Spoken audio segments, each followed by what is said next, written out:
Hello and welcome live to Seahawk Talk. It's season 5, episode 1 of Seahawk Talk. This podcast began in March of 2020 during the pandemic, and we're bringing it back in its 5th season.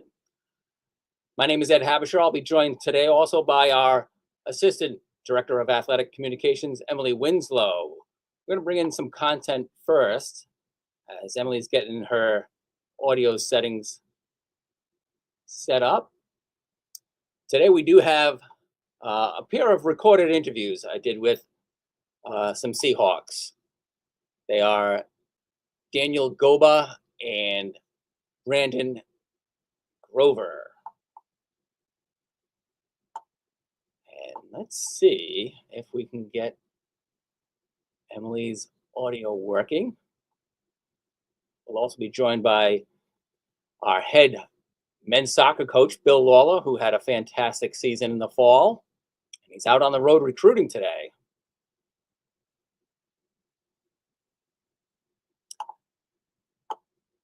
So here we go with Emily Winslow. Hello, Emily. How are you? Hello. Are you able to hear me? Yes, it's coming through loud and clear. Thank you. Wonderful. Great job. So we'll get right to it with our menu today. I just told the folks we've got interviews with Daniel Goba and Brandon Grover, a mouthful. Today is MLK Day, and I wanted to share a tab that we had open here. And you did a nice graphic on MLK there, Emily. Yeah, so today is Martin Luther King Day. Salve Regina celebrates and honors the legacy of Dr. Martin Luther King Jr. And actually, not this week, but next week is MLK week at Salve Regina. And there's some really interesting and impactful events that students and staff and community members can go to. And actually beginning on the 26th, this year's keynote speaker is a broadcaster, journalist, and author, and it's Ray Suarez. And he's going to be presenting on his new book, We Are Home, Becoming American in the 21st Century in Oral History. And so that's really going to be focused on sharing the voices, contributions, and stories and struggles of immigrants seeking freedom, dignity, and humanity in the United States. So next week, there's going to be a series of speakers and events that people can go to really for the whole Salve community to honor MLK. Wonderful. And the reason why it starts next week is because the students are just getting back today, ready for classes tomorrow. So we've seen some students on campus in the past couple of weeks with some home games for Salve Regina, men and women basketball, men's and women's ice hockey. And speaking of ice hockey, on Friday night, we had the first of 2 home games against our folks from Castleton. And it was Salve Regina winning 4-1. And we've got a nice package here to show the fans. Towards middle ice. And that one's picked off. Number 7, Alex Johnson, looking for a breakaway. And that one blocked. And saved. Move it low for Esposito. Back to Drevitz up top. Shot. And a shot. Score! And a great tip. Sends it in through the 5-hole. Backside and shot. Another Score! one. Salve taking advantage of that man down from Castleton. And Emily, we've got the tandem of Shot blocked by Hannafin. Now another save for Hannafin. Backside opportunity. Shot. Save Hannafin again. 3 in a row. Oh, and Salve can't get it out of their zone. Hannafin with another one. Now a shot. And again. Hannafin. Stuffs him. And Castleton has it on a breakaway. Goes. Oh, off the face mask. Oh, you got him on the ropes. Don't let him go. Pereira now swings it across to Drevitz. Drevitz high shot. And that one The pressure, too much for Castleton. That one sneaks in there on a great shot. Gina Richard gonna score that one. Clark now Finds it. able to move over to Parrots. Parrots shot blocked. Shot opportunity. Goal! And that one's Shannon Obi. The freshman scores her first goal of her career. Second point of the year.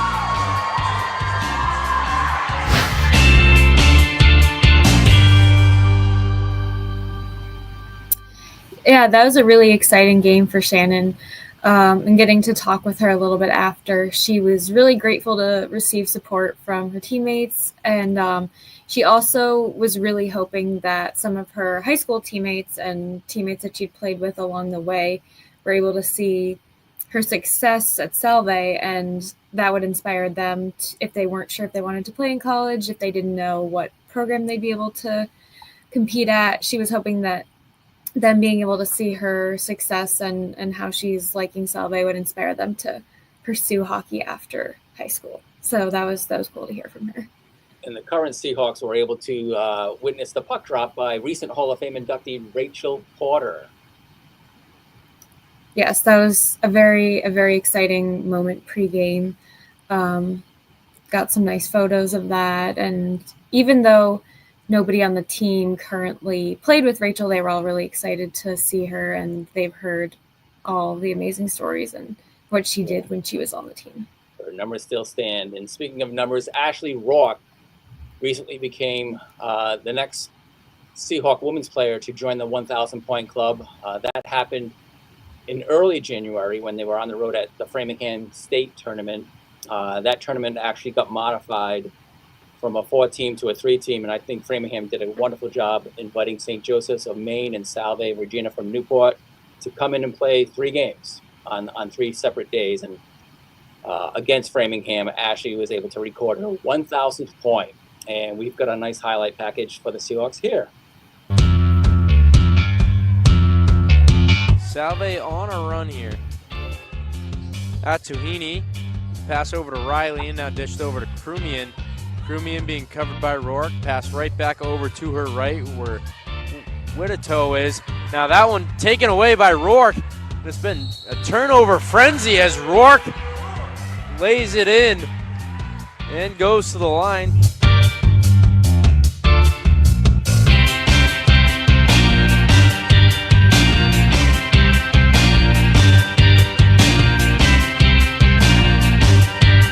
Martin to Farino. Atuhini was in there.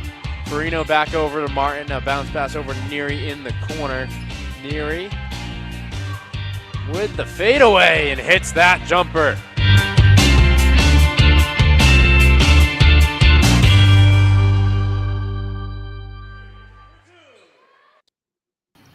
Well done there. The Seahawks was successful against Emmanuel for only the second time ever. Salve Regina defeats Emmanuel College, and Andy Osinoff, what an amazing story he is at Emmanuel in his 48th year as the head coach, and he's had success against Salve Regina every time but 2. The first was in a March NCAA game back in 2004, and then this past Tuesday here at the Rogers Recreation Center. So congratulations to Corey Hughes and her team on defeating the folks from Emmanuel College, which happens to be our sister school, Emily. I remember back in August when President Kelly Armstrong gave her State of the University address and talked about having a partnership with Emmanuel College. So starting to see not just a partnership, but having them on our schedules as well. Yeah, that's great. I didn't actually know that, so it's cool to learn some more Seahawk history. In watching that game, it was really great to see both Corey and Emmanuel's head coach, who's lots of experience. It was really great to see them both super in the game. They're both really animated coaches, and they just were really passionate about their teams doing well, kind of like leaping onto the court at times. So it was great for fans to see that. It was. And you had a hockey game that night as well with Salve taking on Johnson and Wales. Later in the week on Saturday, Salve Regina women started their NUMAC schedule. They have the latest start of any of our sports, I believe, in getting into their conference schedule. They play each other only once, and Salve got a good start with a 65-35 win over Mount Holyoke. But we're going to switch gears now because we've got a couple of recorded interviews. This one was timely because Daniel Goba is actually not going to be here this semester. He's going to be somewhere else. And where he's going to be, it's already Tuesday. So we'll play this interview with Daniel Goba.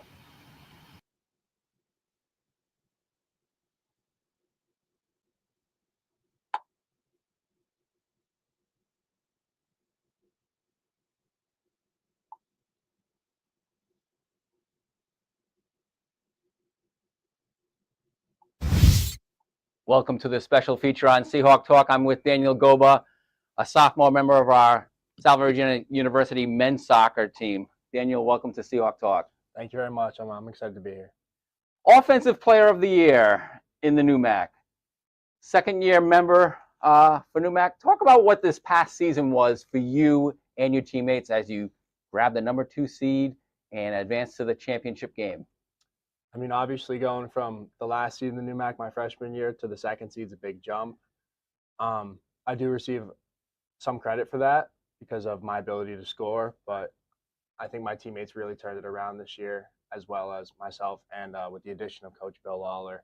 So I think it was a combination of a lot of things that made us go from one of the lower seeds in the NUMAC to, in my opinion, one of the top sides.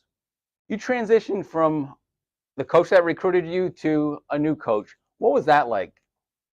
It was definitely an adjustment. I mean, Coach Lawler and our old coach Craig O'Rourke definitely are not the same type of coach, but I think Coach Lawler did a really good job getting the best out of us this year, pushing us to get better every single practice and maintaining a high level. What was the recruiting process like for you as a high school senior or even earlier than that? Yeah, I started my recruiting fairly early. I started reaching out to coaches after my sophomore season of high school, which was pretty much fruitless. It was a long and it was a frustrating process. So I do have a little bit of empathy for those going through that right now. It's long and it's hard. It's hard to find a school that's a good fit for you. I was looking at some other D3 sides as well as a few higher level schools, but when I took my visit to Salve, I still remember that visit to this day. I knew this is where I wanted to be. How did you lock into Salve, and what first got your attention to Salve Regina? So I'm a local guy. I'm from North Kingstown, only about 25 minutes away, and it really just took a friend of mine who he plays at Division I level. He was like, "You should reach out to Salve. I heard they have a pretty good team." And once I started talking to Coach O'Rourke, I started to put the pieces together and think this is where I could really see myself thriving. And you came in the same class as Chase Zorner, Aiden Cream. Had you played against Chase in the high school level or the younger ranks? Yeah, absolutely. Me and Chase have been on the same soccer team, the same team for club, school since I want to say about third grade. Our dads were our first rec coaches, and then we've been on the same team since. So you chose Salve Regina for a number of reasons. Let's say location. Mm-hmm. What academically appeals to you as well? I'm a psychology major, and I learned on my visit that we have a strong psychology program. So on the academic side of things, that was definitely a big thing for me. For myself and for my parents, when we were looking at schools, academics were always a priority, and I wanted to be involved in a program that took academics seriously. And I believe our team GPA last spring was a 3.63, so Salve men's soccer definitely does take their school very seriously. So that was an appeal to me. So you come in after a strong freshman year, transition to a new coach. Right away, you know you're going to be an impact player. You came off the bench as a freshman primarily, but you got a lot of starts right away here your sophomore year. I remember the game up at Johnson and Wales. It was the first road game. We had gotten shut out in our season opener against UMass Boston. You were not the first person to score a goal for Salve Regina this year. No. Who was it? It was freshman Hunter Schultz. His first college goal was against Jaywood to put us ahead 1-0. And then you added a second half goal. Yeah. And made it a 2-0 game at the time. Mm-hmm. Did you have any expectations of seeing your season go the way it went in terms of not only did the team do well, but you got some significant recognition for your play? Yeah, I think after the JWU game, it definitely opened my eyes a little bit to say, all right, I can score at the college level, and I think I can do so consistently. So, but I like to think I've always kind of been a goal scorer, at least since like around my junior year of high school. So I think confidence is a big thing in college sports, and I was pretty sure of myself before and after the JWU game. So confidence. Mm-hmm. Is that a tricky thing? Can it come and go? I mean, absolutely. You can see it my freshman year when we were 0-6-2 in conference, we did not have confidence. And it was such a big thing for us to be able to get our first NUMAC win this year against MIT because that was so big for our confidence. But on the individual level, I think the mental side of the game has always been a struggle for me. And to turn that around is not easy. But once you get in that kind of headspace, that state of mind where you can say, all right, I'm a good enough player, I'm perfectly capable, I can make an impact, you kind of just have to stay in that headspace for as long as you can and do what you can for the team. How do you help others get into that same headspace? It depends on the player. You really have to know who you're working with, and I like to think I established myself as somewhat of a leader this year. So to do that with certain players, you have to kind of be soft-spoken and nourish them into believing that they can play. Whereas some players, you do have to be a little bit harder on them because you always want to get the most out of the players on the team for them and for the team. So it comes back to your major. You're a psychology major. Yeah. What drew you to that discipline? I took a psychology class, I believe my sophomore year of high school, so it was during COVID, and at that point, I had no real direction. I really wasn't sure what I wanted to do in college, and that's where I kind of fell in love with psychology, like understanding humans and human relations, and that's when I not decided, but that's when I realized psychology is something I might want to pursue. And what has the classroom experience been like for you at Salve Regina? I've had really good professors. I've been really lucky. I feel like I've got a lot out of my classes, specifically my psychology classes. I feel like I've learned a lot more in college about psychology and human relations than I did in high school. So on your soccer team, I know with Coach O'Rourke and perhaps the same with Coach Lawler, you're required to get to know your teammates. How have you learned the different elements of your teammates, both the older folks who helped recruit you, Yeah. and also now the younger folks that you've helped recruit? Our team has a really close-knit culture. We spend a lot of time together, and through that, you're going to get to know every single one of your teammates, how they respond to certain things, and how you can get the most out of them. And that comes from off the field. So I think the amount of time we spend together off the field and the memories I made with them, that I think I really got to know them through that, as well as preseason with Coach O'Rourke when we had to memorize everyone's first, middle, last name, all that stuff. Favorite ice cream? Yeah, favorite everything. It all just brings you so close. And I'm really lucky to be surrounded by the guys that I am at Salve. And I'm sure they feel likewise. What do they discover that makes Daniel Goba tick? Like what drives you? We all have different pregame routines. I think they learned this year that in the locker room, even though like I'm talking to the guys, I'm picking them up, getting them ready for the game, I do like to keep to myself in the locker room and just get in my own headspace. So I think it in that sense, kind of just allowing me to prepare for the game how I like to prepare for it, they give me that freedom. So that's the mental part of the game. From a physical side of the game, what do you consider your strengths? What may be your weaknesses? How are you working to become a well-balanced physical player? I think some of my strengths would be my hold-up play, my ability to pin a defender on my back, turn him, or make a pass.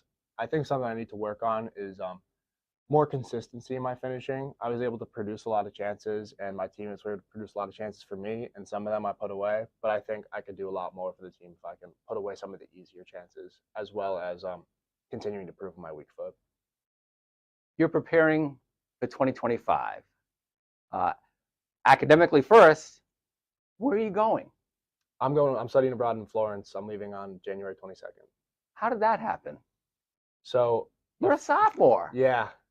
The juniors right now, last year, 3 of them went to Rome, 3 of them went to Florence, and in the year prior they were sophomores at the time, they're seniors now, they went to Budapest and the United Kingdom. So it's studying abroad within the team. It's something we really like to take advantage of. Yeah. So what compelled you to choose Florence, Italy? My teammates, Brandon Frank, Joe Logue, and Sam Zawali, they all studied there, and they really had a great time. They've already sent me a document with all the places that they think we should visit, and they've been really supportive and throughout spreading how their experience went and trying to allow us to have a similar type of experience. Us being Myself, Chase Sorner, and Aiden Green. wonderful. So classmates. Yeah, classmates, teammates. How amazing it is to be able to travel as a sophomore up until you depart next week. What's been your furthest trip from home? I went to Ireland once for a soccer trip in 7th grade.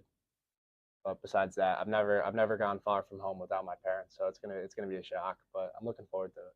Same for Aiden and for Chase. Yeah, pretty much. Florence, Italy. Do you have anything on your bucket list beyond the classroom setting to explore once you're there in Italy? Definitely, I want to explore as much of Italy as I can. I definitely plan on going to soccer matches while I'm there. Florentina is the team in Florence, and they're one of the top sides in Italy right now, so I'm looking forward to that. I also got my Eurorail pass, so I can travel throughout Europe, and I definitely want to explore as much as I can while I'm there. Well, will there still be a focus on psychology when you're over there? Yeah, absolutely. I'm taking a psychology class while I'm there, which I'm really looking forward to. I've read the course description, and it seems like it's going to be really interesting. And I'm also taking other prerequisites in religion, art, and philosophy. What are your foreign language skills? Very minimal. I took Portuguese in high school, which I can't say I remember much of, and I took Spanish, elementary Spanish 1 and 2 my freshman year. But my language outside of English is pretty limited, but I do hope to learn some Italian while I'm there. What relatives, if any, or ancestors come from Europe? My grandfather on my mother's side, I believe his father was an immigrant from Italy. So I do have some Italian heritage as well as Irish from my mother's side. So I'm definitely going to explore both of those. Daniel, you, Chase, and Aiden will be over there. How much will you be able to see of each other? We're living together, luckily. So we're in a 6-person apartment with us 3, and then 3 other randoms from studying abroad from different universities in America. So we'll be seeing a lot of each other. We'll definitely try to be independent and do our own thing as well, make new friends, new connections, but we will spend a significant amount of time together. How active are you on social media?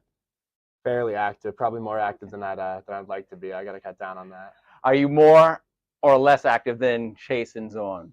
Chase and hard to say. Aiden? Probably around the same. Okay. We're all fairly active. So you keep each other busy that way. Yeah. So your mobile device is an essential tool. Definitely. You'll keep it well charged. Mm-hmm. You'll take lots of photos, videos. Absolutely. All right. You'll keep us all informed then, right? Absolutely. All right. What message do you bring to recruits who are looking at Salve Regina? I definitely talk a lot about the team culture. Like I mentioned before, we are super close-knit, and that's one thing I really liked on my visit, to be able to meet pretty much the whole team in one night and already feel a part of it. So I definitely sell the team culture as well as what we're building here on the field. I think we have something really special. And to go from what a lot of teams argue the worst team in the new MAC to one of the best, top 2 easily. I mean, we're the 2nd seed. So I talk a lot about the future, and I like to help the recruits feel involved in what their role will be in the future of the program and how we can find success. And you approach it from a local standpoint, and then you've got recruits coming from not only all over the country, but perhaps internationally. Yeah. We have a freshman on the team, Enzo, he's from Brazil, and a sophomore, Carl, who's from Cameroon. So Salve doesn't typically, historically, have a lot of internationals, but it seems to be that we're working towards that. Yeah. I think recently, James Davies comes to mind. James Davies, yeah, he was the captain, I believe, when I was a senior in high school, if I'm not mistaken. And I heard a lot about him from Coach O'Rourke. I've met James a few times, and he was a really good player, a really smart player. And you got to have his younger sister broadcast some of your games this year. Oh, yeah, Emily was great. Talk about the Topa Field advantage for Salve Regina men's soccer. Yeah, I mean, the environment, it's an old school field, and we were able to get a lot of people there at some of the games. The Coast Guard match comes to mind, the semifinal. One of the Coast Guard players, I heard through the grapevine, said he's never seen something like that at the D3 level. So to be able to create that atmosphere, as well as the fact that the field is a little bit smaller compared to other fields, that definitely plays to our advantage. Wonderful. Not only did you garner accolades as the Offensive Player of the Year in the NUMAC, but your coaching staff, Coach Lawler, Coach McDonald, and Coach Reed were recognized as the coaching staff of the year. Yeah, they were the coaching staff of the year. I definitely agree with that decision. I wasn't quite sure they were going to get it because we didn't win the conference, but they definitely deserve it. The way they pushed us and turned us around from the team we were to the team we are now, I just think they deserve all the credit. So the future looks bright? Absolutely. I'm really excited to see what we can accomplish in the next 2 years. Well, Daniel, thank you very much for joining us on Seahawk Talk. Thank you for having me. Wish you well in Florence, Italy, and Thank same you. goes to Chase and Aiden, and have a great 2025. Thank you. Thank you very much. Thanks, Daniel. Thank you. Well, that's Daniel Goba in our interview from last Tuesday. Let's bring onto the stage now his head coach, Bill Lawler. Bill, you're looking great on your travels today. Thanks a lot. Thank you very much. Well, Appreciate it. Thank you for joining us, Bill, because You're welcome. I know you've had a busy holiday. It's a day off for many, but you were on the road. Tell us what you've been doing. Just out watching some games in Danbury, Connecticut. So about halfway back. I'm right near Guilford, Connecticut. Pulled off the highway. Just out watching some potential recruits. You know, some guys, mostly seniors, but a handful of juniors as well. So out watching some games. Excellent. And like Daniel just related to us, he talks about the team culture. Can you talk about that as well? What is it about the Seahawk team culture that you want to attract young recruits to come to Salve? Yeah, I mean, first off, real quick, I will say, I mean, Emily and Ed, great job, and congratulations to Coach Hughes and Coach Lund as well. Those were some interesting little highlights you had, especially with the 1,000 points for, I think you said it was Ashley Rourke, and the success of the women's hockey team this week, and that's great to see. So great little interlude there. And then I did want to hit on one thing too. I think just this will go into the culture, but first off, one of my favorite little parts, and it was in your little interview with Dan, is just that him and Chase have played together so long that their fathers were actually their first coaches. So I love that little tidbit. It came up this past week. We had a young man up from Maryland, and Dan was actually showing him around, and one of his teammates is looking here too, and they've been playing together a long time. But I really like that. I just learned about it last week with that little correspondence, the interaction with the recruit, and I think it's a neat little thing that him and Chase have been playing since they were probably about knee high, because they're both pretty big boys right now. Yeah. On the culture side, I mean, part of it, a real bedrock of it is just that interview with Dan. Like, you can see that he's a good young man. He's genuinely a good young man. That's really important to me.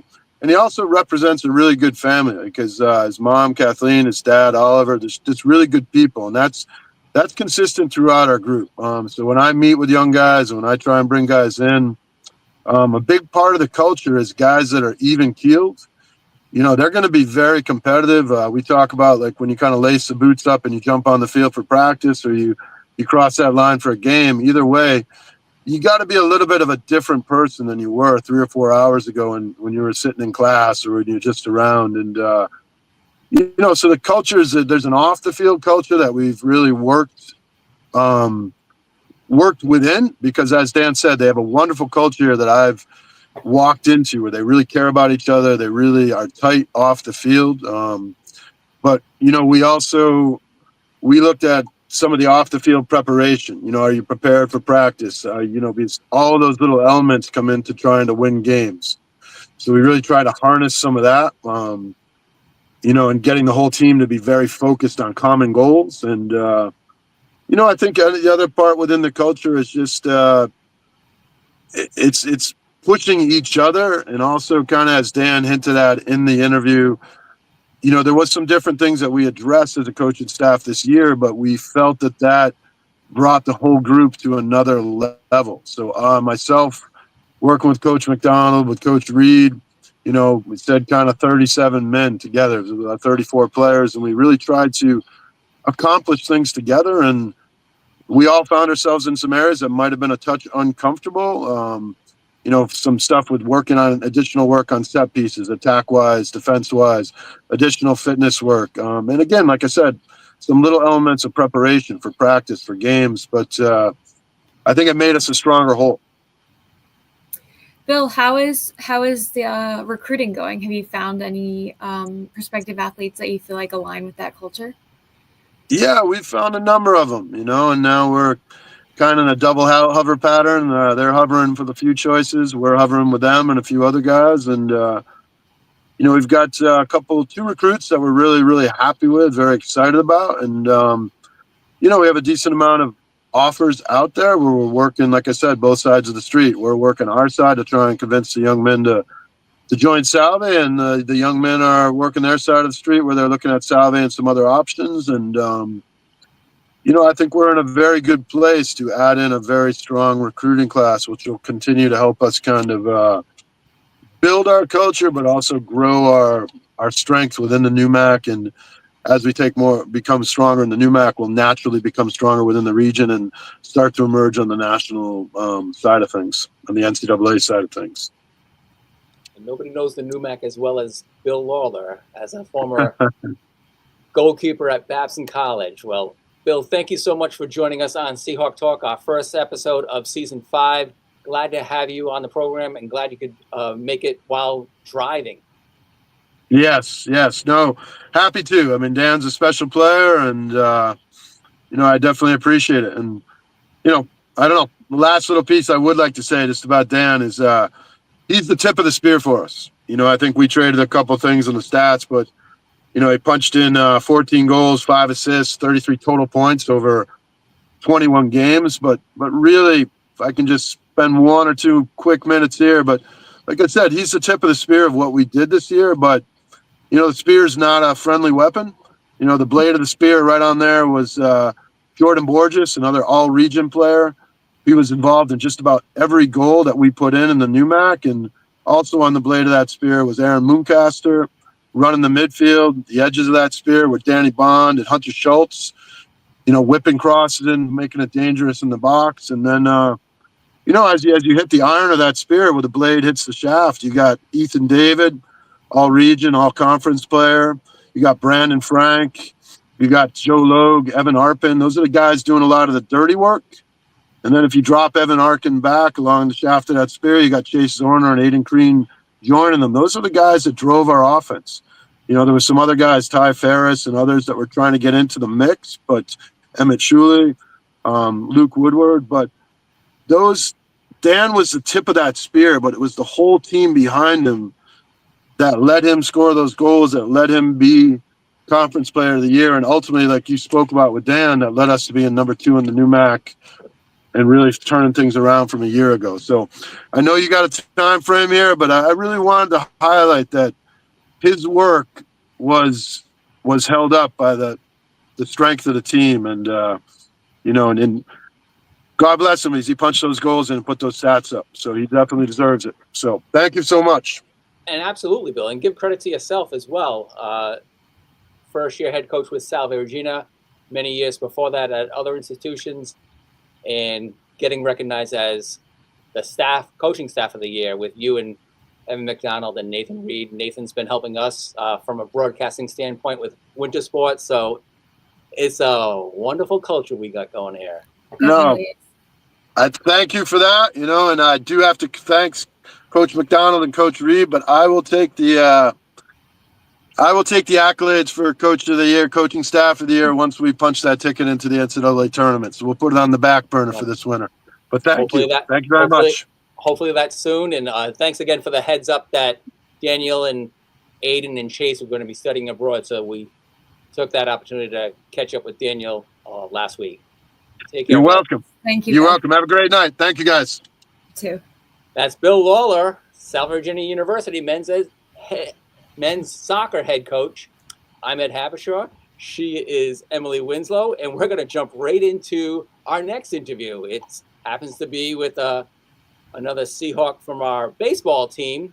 I'm going to remove that. It is Brandon Grover, who I'll shamefully say is just an outstanding person, and I was happy to see him win one of our major awards last year, but we'll focus more on his academics because he took it to the biggest stage, the national stage, and won.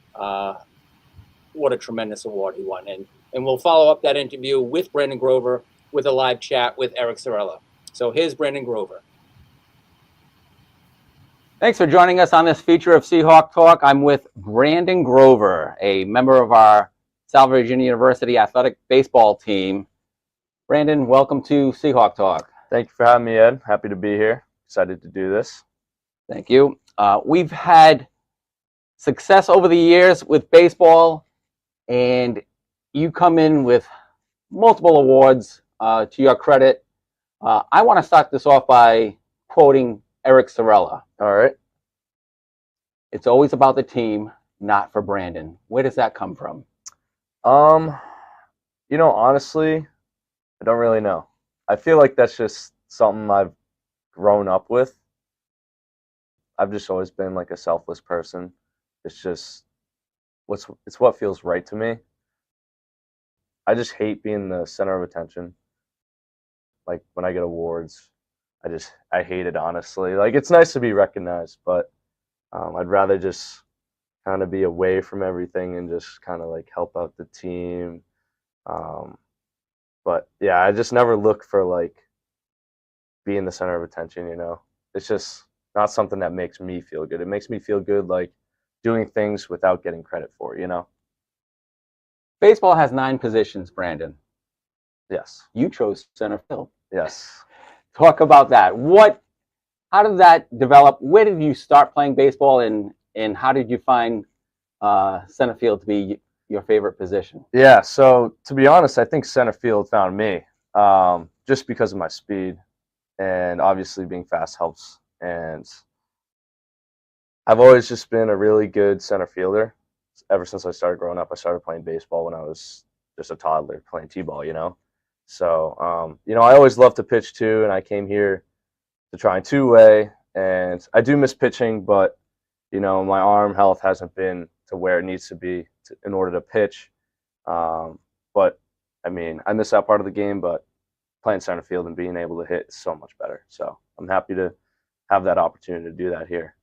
And from your center field perspective, you've had the pleasure of witnessing some outstanding pitching in front of you. Absolutely. Talk about the Don Parachis, the Patrick Maybachs, the Sean Mulligans, and many others. Yeah, like the 3 that you mentioned, it's just like, and Andrew Roman too. It's like when they come in, you're not going to have to do much. Like they're going to strike out a bunch of guys, get weak contact in the infield, and then lazy pop flies to the outfield. So it's not like you have to really work too hard. It's honestly, you have the chance to like kind of relax out there when they're there. Obviously, you can't relax too much and you'll lose focus, but having them in is definitely nice to have, How did you choose Salve Regina?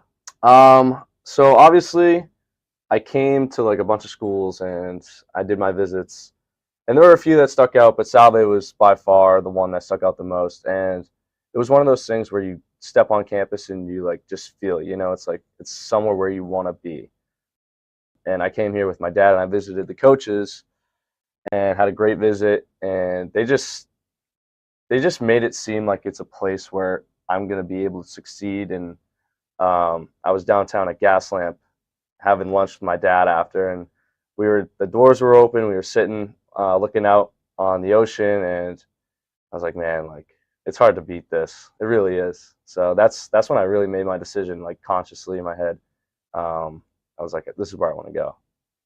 Happy with your choice. You arrive after a pandemic senior year at Ashland. Yes. And you arrive at Salve ready to play, but it's an abbreviated season. Seahawks win the Commonwealth Coast Conference Championship. You go on to the NCAAs.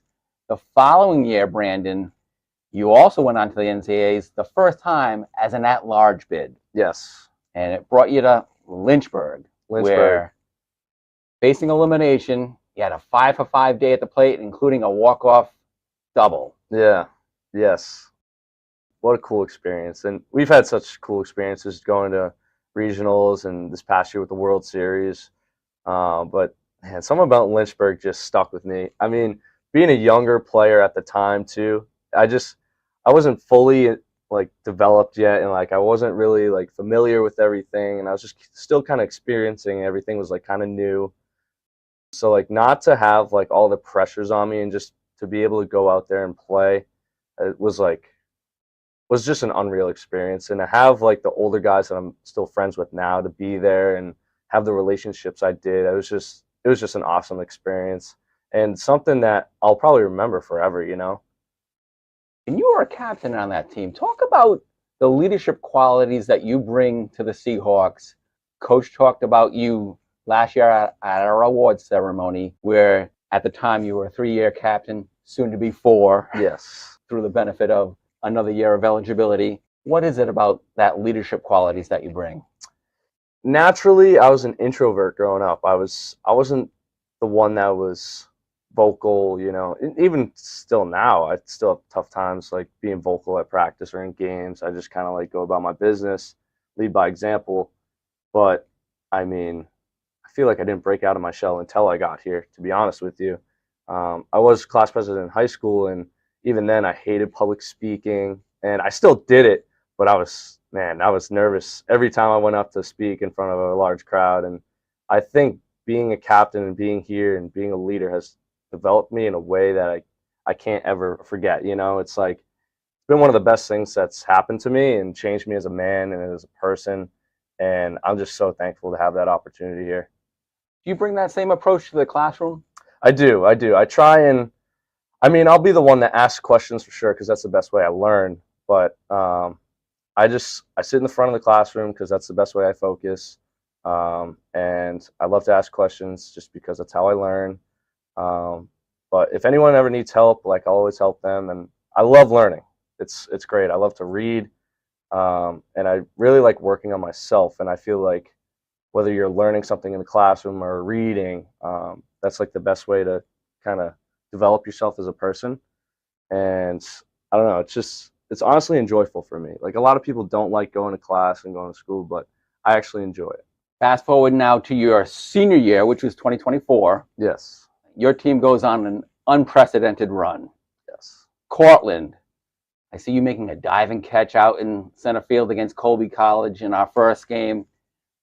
Seahawks advance for the first time ever to a super regional, and a 2-game sweep over Salisbury wasn't easy. No, it was not. And then you go to Eastlake, Ohio. Yes. And before the tournament play begins, you're recognized with what I believe is one of the greatest awards in D3 sports, and at all levels, actually. Elite 90. Yes. How did that feel?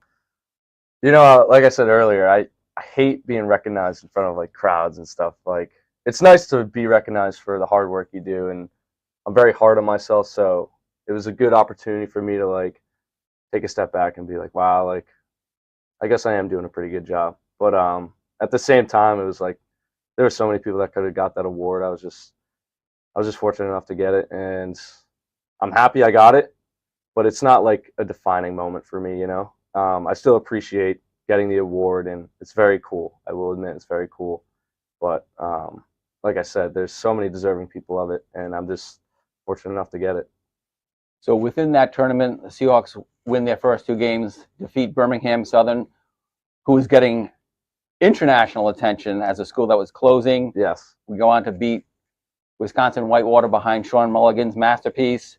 Again, you're in center field witnessing that, making some catches of tough fly balls, easy fly balls.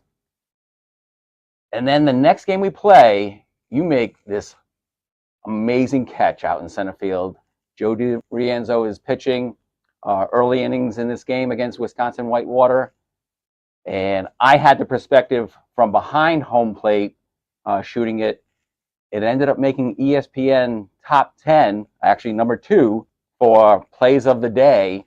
And bring us through that. We're going to show this highlight footage, obviously, during the interview, but bring us through that moment? Yeah, so honestly, it just felt like every other play until after it happened. You know, like I believe there's 2 outs in the inning. I don't think anyone was on base. So at that point in the game, early on, you're just trying to keep a guy off second, keep him out of scoring position. So that's all I was thinking. Really, it was just I got to make a play for Joey. You know, I got to make a play for the team. It was a little weird approaching the wall and seeing the wall at the corner of my eye, I will say. But I was like telling myself, I was like, oh, this thing's barely going over. Like I have a shot at getting this. So I ended up making the grab, and you know, like when you catch it and you're like doing all that, like jumping and like thinking about everything, you don't really like feel it in your glove. So I like looked in my glove to make sure I had it, and I was like, oh wow, that was cool. And my team was fired up. I was fired up. It was awesome, and especially to do it in the College World Series, and it was just a great experience. It was awesome. And it was featured this past week at the NCAA convention because you were an Elite 90 award winner. They've asked for photographs of those award winners, and what better photograph to provide than that catch? And as it was shot by d3photography.com. Daydreaming. Does that come into play? Very rarely do I catch myself slipping from focus. But man, if it's a long game, you can definitely get caught in that daydreaming. But it's only for an instant, and then you snap out of it. And it's only honestly in between pitches, because every pitch you have to focus, get your prep step, and just like be on time, ready for the play. So I very rarely catch myself like losing focus out there. Honestly, when I come into the dugout, that's where I'm like able to relax, because I can just like worry about like when I need to hit, so I can just watch the pitcher and just like think about what he's trying to do. But no, it involves a lot of hard focus, soft focus in baseball, and probably in the outfield is when I'm most soft focused, but I'm still sort of focused, you know. So always thinking defensively out in the outfield. How do you prepare for at-bats?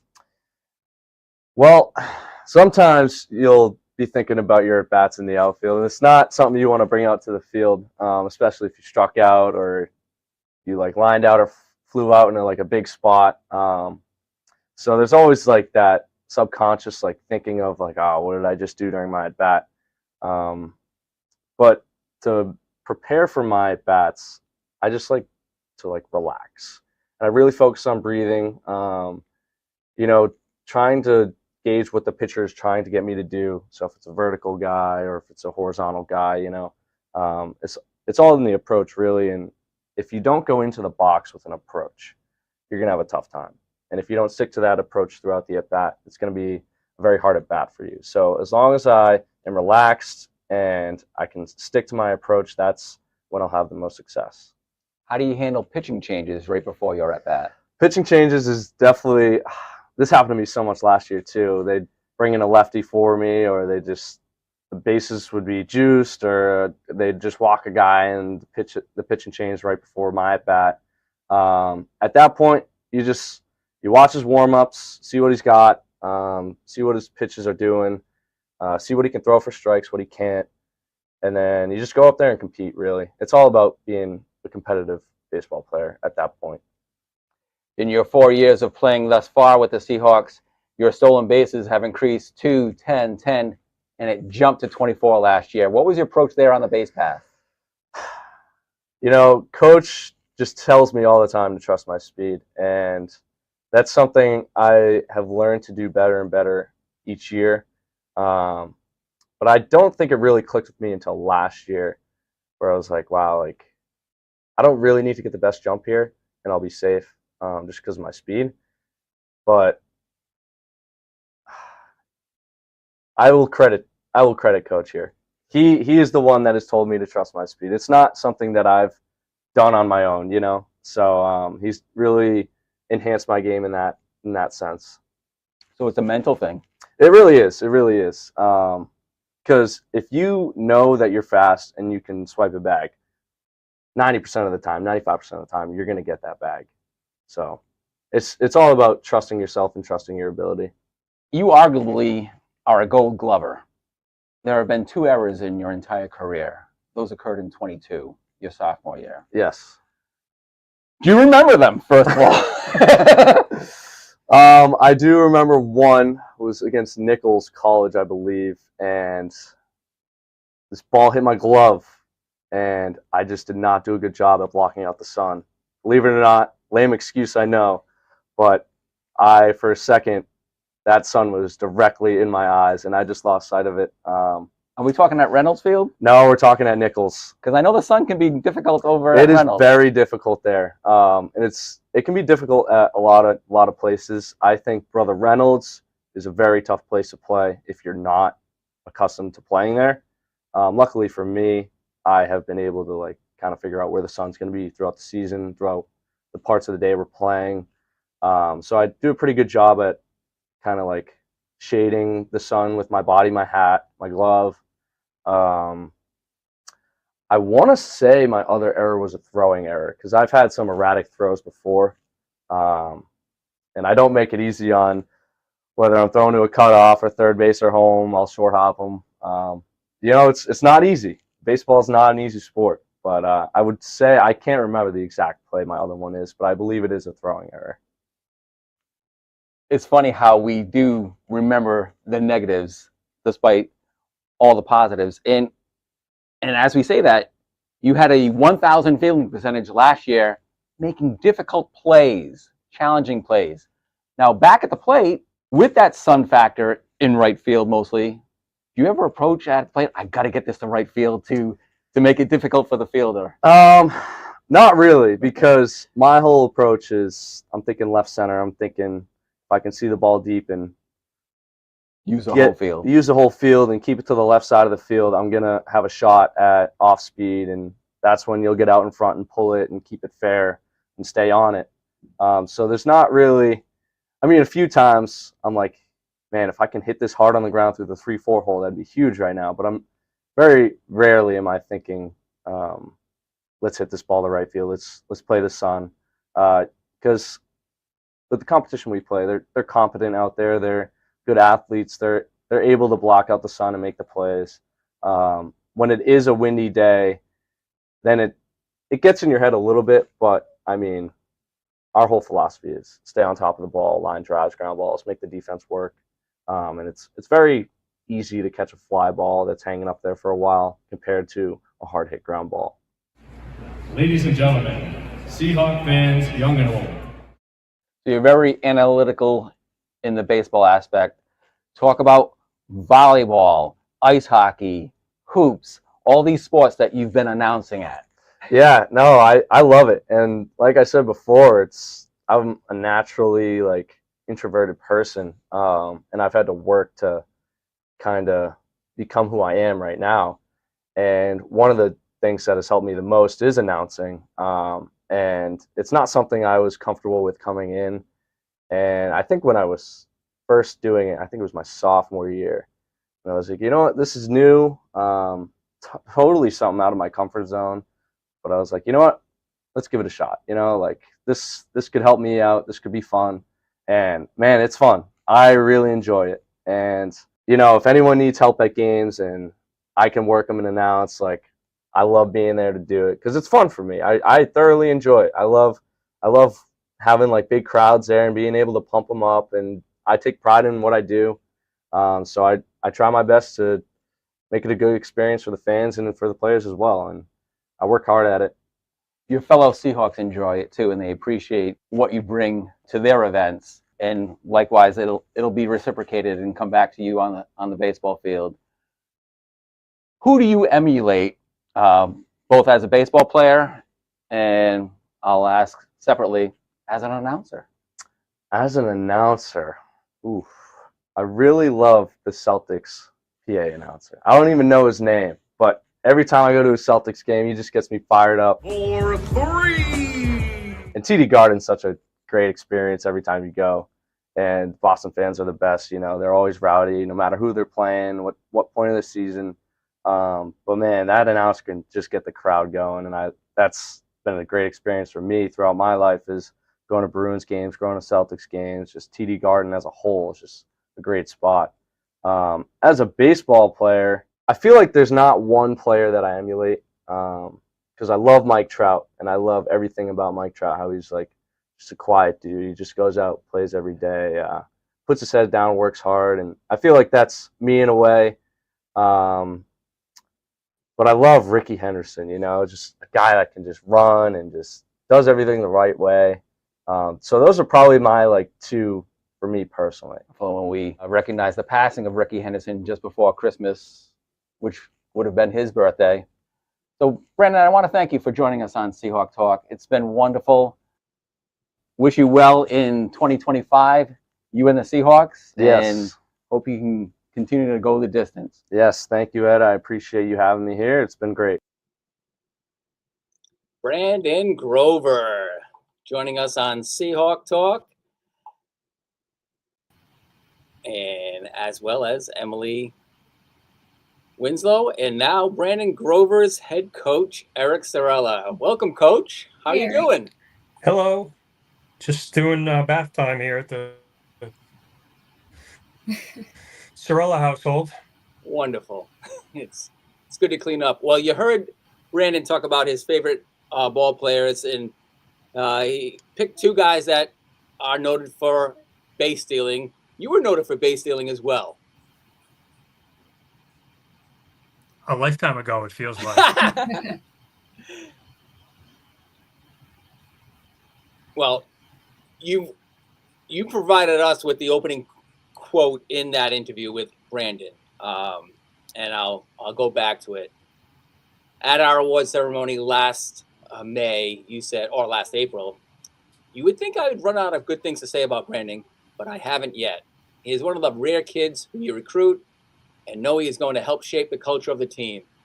And that impact that he has on your culture will be more important than all the things he has done on the field. Talk about those intangibles, Eric. I mean, I think that the guys on the team call him Dad. He just cares more about winning than how he does. And that's, in an age where everybody likes to beat their chest and say, look at me. And, he's just the complete opposite. He just goes about his business. He's very consistent. If you look at him, you don't know if he's 0 for 4 or 4 for 4. I mean, you guys got a chance to be around him. Ed, you've obviously been around him for 5 years and whatnot, but I think when you go to the regionals, you really get to isolate yourself and isolate yourself with the team and spend more time with guys, and you just see how selfless he is and how important that is, because you cannot have enough of that type of person who cares about winning more than he cares about himself. And he's, if we win, then that's the ultimate goal, and I don't think you can say a nicer thing about a human being. And like Coach Lawless said before you, it is about the team culture. That before you, that started with your dad, who is a recent inductee into our Athletic Hall of Fame. So we're kind of coming full circle on today's Seahawk Talk episode, because we had one of Coach Sorella, Steve Sorella's classmates in the Athletic Hall of Fame, Rachel Porter, dropped the first puck at a recent hockey game last Friday night. So bring us back to September 29th, I think that might be your dad's birthday, actually. 26. Yeah, whatever date we had the awards ceremony on, the Hall of Fame induction. What was that like for you that day? I know it meant a lot to your dad, and it was so impressive that you could be there for that ceremony. I mean, I think it was just obviously awesome to see, and to, I mean, we've done so much, and he's done so much and dedicated so much time. My family has, indirectly. So I just think it's cool to bring everyone together. And I thought some of the coolest things were some of the players there, but also guys who he coached with, Andy Andrade, Bobby Young, Dan Smith.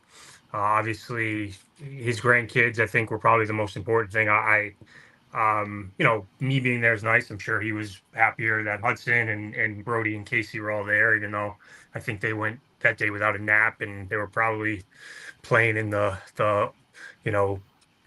fireplace and banging stuff around while he was giving his speech and stuff. But it was just something that I think you remember for the rest of your life. Yeah, and his grandkids will remember it for the rest of their lives. What's this mansion all about? Yeah, I don't know if Hudson remembers yesterday, but yeah, we have the pictures to prove it.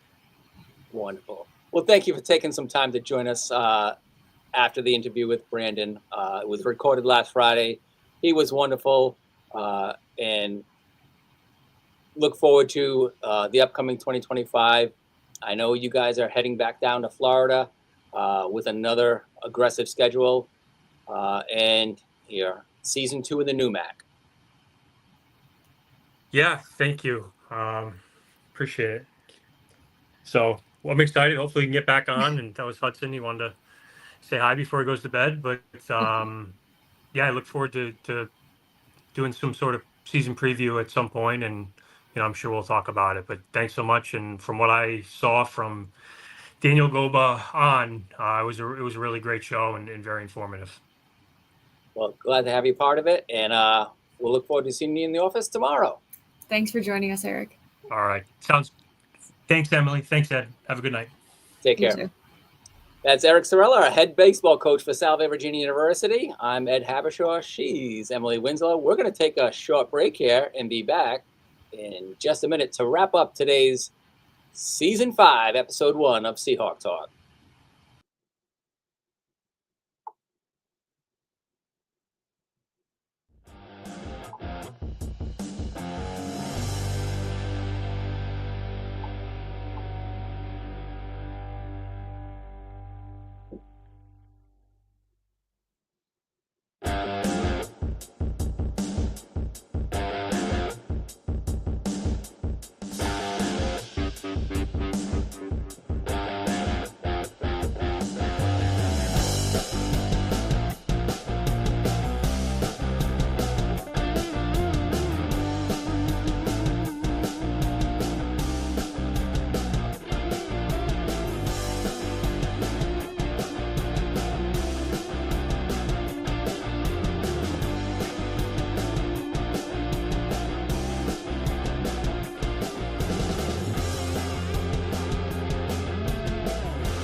Hello again, everybody. It's Ed Habishaw back on Seahawk Talk. Let me fade out this music.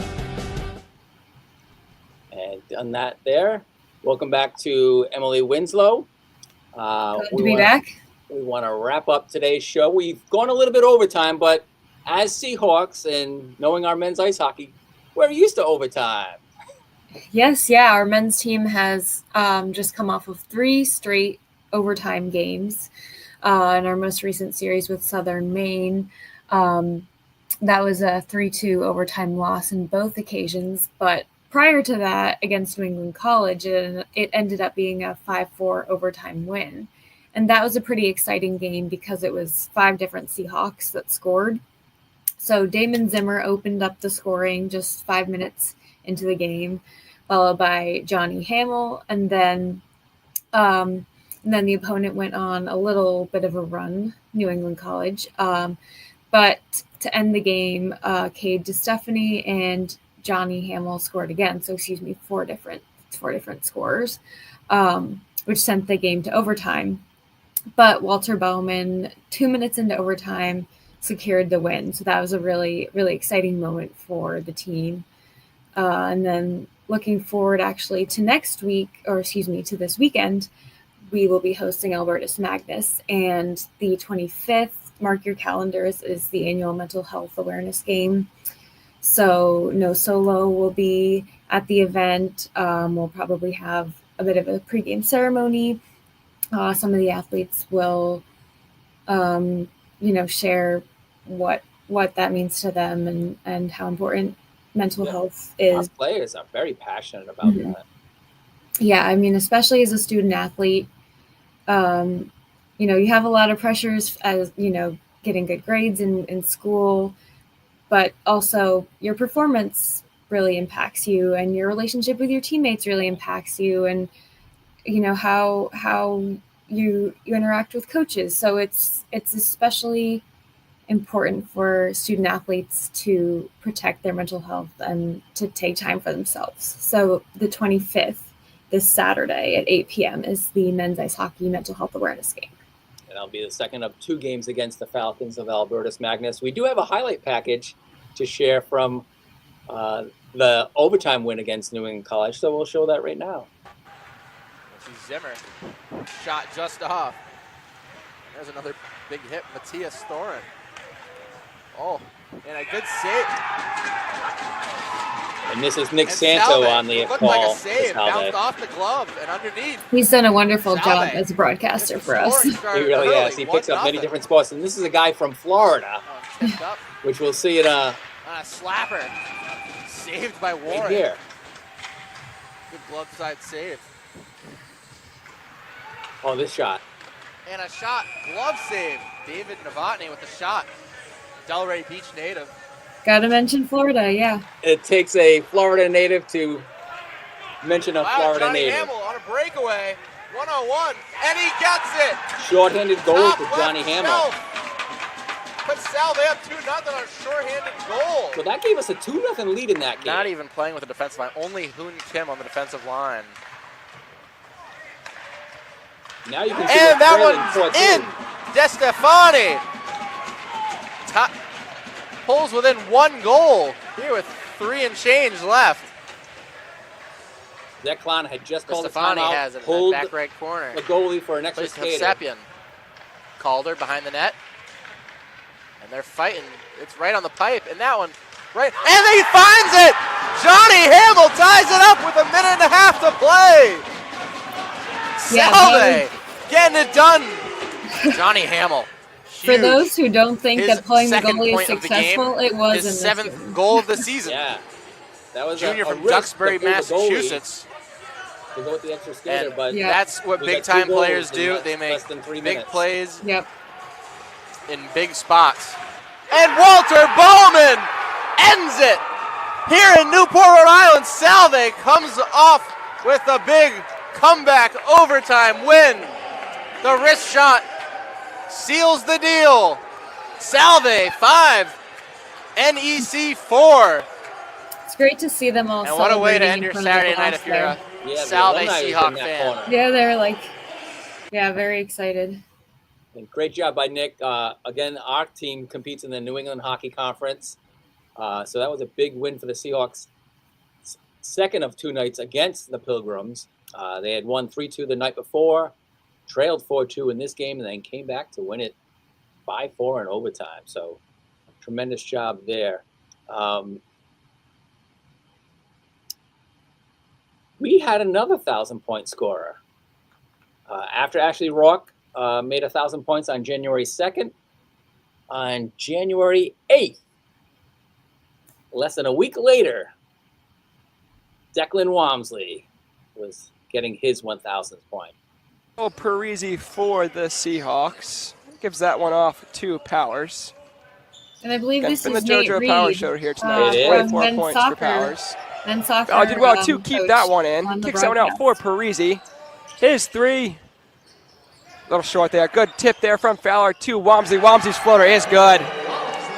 Declan Walmsley stretches the Seahawk lead to 5. 15 on the night there for Walmsley.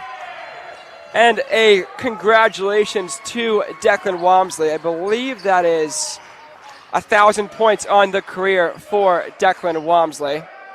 He is As correct. Spin's three-pointer is no good. Great job by Nate Reed to recognize that. And then also, this was the footage from the camera in the corner, which I believe Chris Willing was operating at this game. I love how Jack McMullen was reacting after his teammate Declan Walmsley scored his 1,000th point. He's pointing up to that banner that's hanging over the bench area for Salve Regina men's basketball. And he knows that Declan Walmsley's name is going to be added to that list, the 23rd men's basketball player to be added to that list. And I did want to share a screen that I have, and it's this one right here, to thank the coach of another team that we played later in the week, Declan's dad, for chiming in with a big thank you to Salve Athletics and Salve Men's Basketball for presenting Declan his 1,000th point ball before the game with Wheaton last Tuesday, the 14th. And in that game, Declan got to be with his mom, Suzanne, and his dad, Brian, who's the head coach at Wheaton College, and they were able to be on hand with that commemorative ball. And Corey Hughes should get a lot of credit as well. She's the one that decorates these mementos, not only for her own team when they achieve milestones, but Sean Foster's team as well. So That's pretty impressive. It looked pretty intricate. So Yeah. hats off to Corey. Oh, she's got a skill set you wouldn't believe. We do have one more highlight reel to show, and I'm going to remove others from the queue so I don't mistakenly hit the wrong one. And that is this past Saturday. Back in Newmac action for South Virginia men's basketball. It was a back-and-forth contest with Coast Guard. Seahawks trailed by 10 in the second half, and they were able to come back in the second half, chipped away. It was a low-scoring game. Final score was 55-53, but before it got to there, we had a 53-50 lead with under a minute to go. Lost the ball on a turnover in the backcourt. Coast Guard scored a two-point layup, fouled on the play, made a free throw, tied the score at 53-all. Salve advances the ball to midcourt, calls a timeout with 21 seconds left. Sean Foster sets up a play, and here it is in the final 21 seconds. Powers setting up at the top. Go for the pick and roll between Powers and Fowler. Powers now looks out outside to Golden. 8 seconds remaining. 7. Walmsley going for the crash. 3. McMullen now goes inside. McMullen gets it to go! 1.7 seconds remaining. Gonna go quickly, and that one doesn't go! Jack McMullen with the game winner for the Seahawks. Really proud of the group today for the grind out that was the last 40 minutes.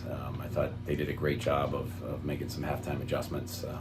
Coast Guard is tremendously physical. They're a really solid team, a great program, and so well coached that it is such a challenge to play against them, each night. But I thought our guys that really struggled in the first half offensively, obviously shooting low percentages, 24%. We turned that around in the second to go to 52%, and they did a great job with the adjustments we were trying to make offensively, and being more patient, moving the ball more, screening more. And, it was a great team closeout. Anytime you can get a lead win is a great one. And guys did a good job of hanging together and controlling the glass, which was a major key for us today. So hopefully we can build on it and on to the next week.